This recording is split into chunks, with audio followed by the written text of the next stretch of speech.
that's good.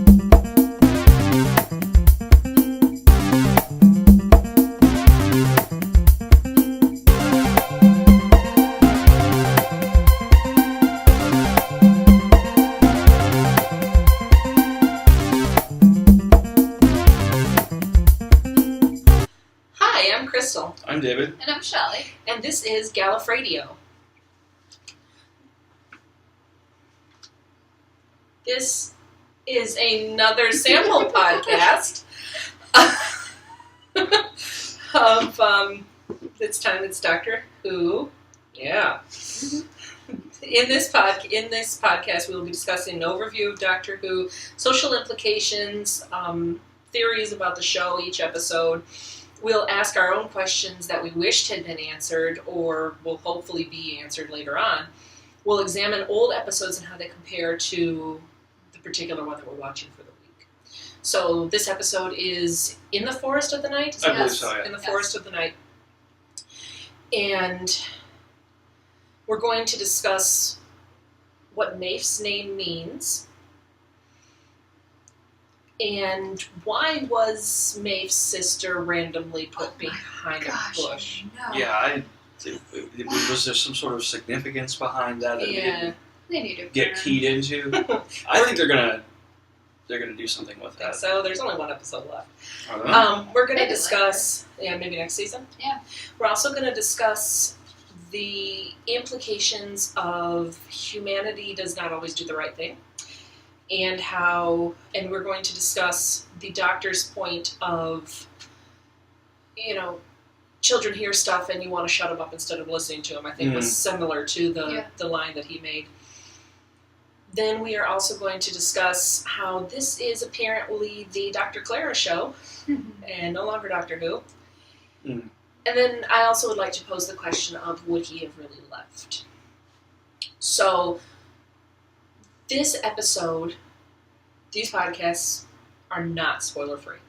Yeah. We will... If you haven't seen this episode, just stop this now, go watch it, and then come back. Yeah, and if you haven't seen the episode yet, shame on you. Yeah. What were you doing last Saturday?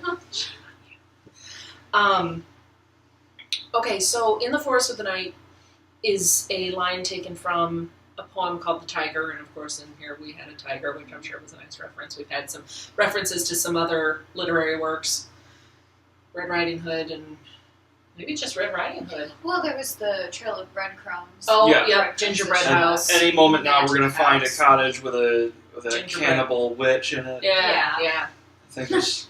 I'm paraphrasing. Hansel and horribly. Gretel. We had, we don't leave quotes up to him. Wow. You can quote yourself. Look at the pot calling the Gretel black. I like that. So I wanted to get off on a conversation of what does Mafe's name mean? Because it was quite interesting. It's Gaelic, isn't it? I think it was Gaelic or Welsh, I don't remember. But it means listen. And we have seen throughout this season, listen. We had the episode called Listen. And I believe that was the one with the baby doctor. Yeah. That was Where Poor little guy. there was no monster, and the monster was just Clara. Yeah. Thankfully. Clara is a monster. I'm just She saying. I'm a is. little over Clara. Oh my goodness. Well, if I ever have to deal with a monster, I hope it's her. Nah. Wow. I'm just gonna wow. Yeah. So, then we had last week's episode, we're discussing 2 weeks ago, but last week's episode where 3W stands for the 3 words, and it was some line about, we just thought it was static noise until we were really listening and we heard the 3 words of don't cremate me. Oh, yeah, shame on you, you should have seen last week's too. Sorry. Oops. I know that whole line just spoils everything, doesn't it? Well, we Yeah, did say it was totally. not spoiler free. Yes. So, Don't cremate me, bro. don't cremate me, bro. That's 4 words. Can't be 3 W's. It's 4 W's. I know that. I'm aware. Wouldn't count, bro. Sounds Sorry. So we said we're nerdy. Geekery would be the realm of mathematics, obviously, not nerds. Wow. Yeah, now we've just defined what is geek and what is nerd. So if you don't like math or don't know nerds, you can't be geek. Mhm. I'm kidding. By the way, don't hold me to that. Yeah, no, we're totally kidding. So yeah, we've had this concept of listen throughout nearly all of the episodes, that the Doctor has been hearing things, but he's not really been listening. So he knows that there's something going on, but he just can't figure out what, because he's only hearing little snippets here and there of, oh, Miss sent me, and I thought it was Miss Oswald, but it wasn't. It was just a voice in my head, which we can assume it really was Missy. So there's little snippets, but he's not really listening. So I think it was interesting that they called this little girl who was listening and was hearing as well, Maeve. So, Shelley, you wanted to discuss Maeve's sister? Well, the whole scene with that kind of reminded me of a commercial for lawn care. Prune your bush and find your daughter. Oh my god. I thought that was completely random, and there should have been an explanation other than she was hiding. Shouldn't that be find your car? I'd rather lose my car than my daughter, but well, it depends on what kind of daughter you have. And your car. No, yeah, I want to lose a Jag. I'd love to lose my car. I need a new one. Yeah. So that was... Yeah, I hated that. I thought that there should have been more of an explanation. Yeah, it was just magic, and it was random, and... Well, yeah. Maeve had said, and if you're Annabelle, I think was her name, come home. So we did hear that, but yeah. Why is she just sitting behind a bush? Did she come home to the bush? Was she in the bush the whole time? Yeah. Or did the bush bring her home? What was special about the bush, then? Well, we had... What was special about the forest? Well, it was trying to It was a defense us. mechanism. Yeah, so why was it trying to protect us from Maeve's sister? Maybe it was protecting Maeve's sister. No. From Maeve? No, what if she had gotten lost and the forest somehow responded to that and brought her home? I don't know, but all she did was just stand up and smile. I would have freaked the freak out. Oh my god, what is that in the bush? What did you do last night, bro? Yeah. Friends don't let friends pick berries. Yeah. Gosh, those are some magic berries, man. Now, David, I think you wanted to discuss the humanity. Yeah, the recurring theme of listen really seems to be the one thing that nobody's been doing.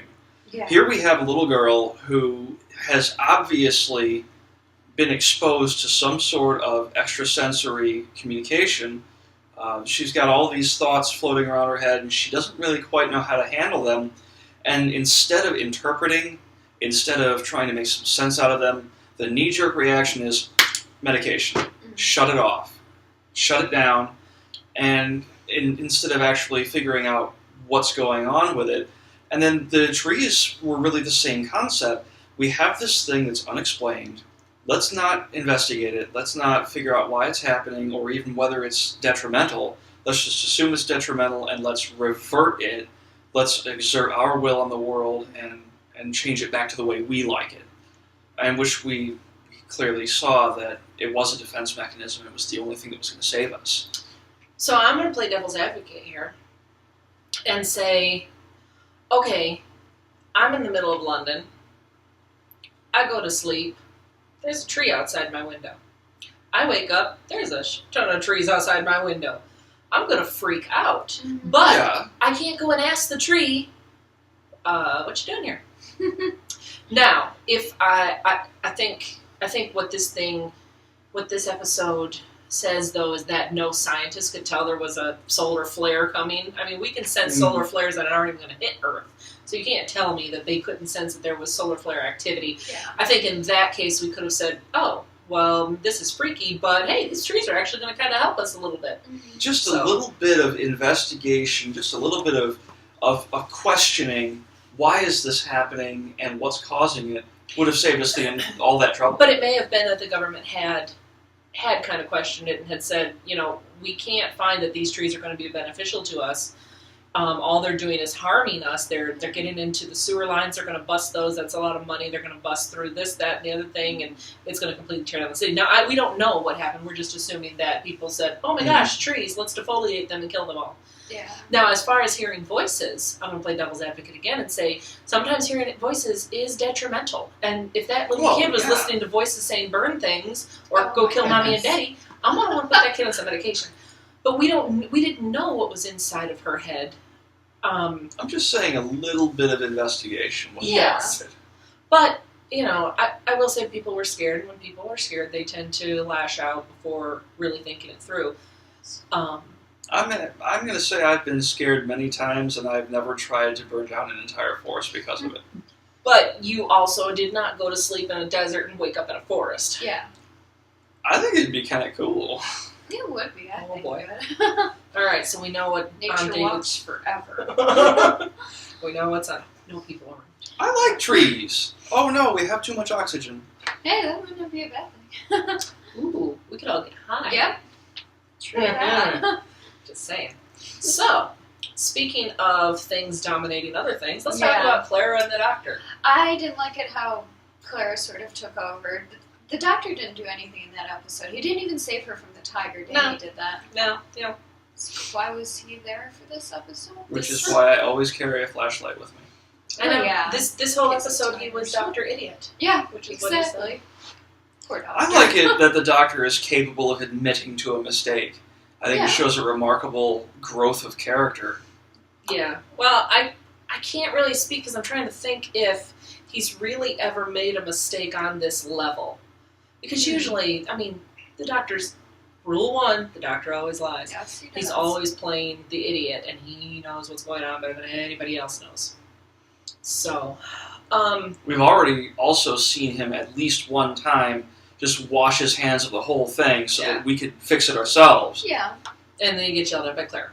Of course. Wow. And then what does he do? He's going to stick around the entire time and help her work through the problem, and he gets yelled at by Claire. The doctor cannot win either way. Yes. No kidding. So this leads me to this question of, we have towards the end, oh, Clara, I need to save everybody. Well, the kids want their parents. Okay, I need to save you and Danny. Yeah, but Danny's not going to leave the kids. Okay, I need to save you. Yeah, I'm not going to leave Danny. Yeah.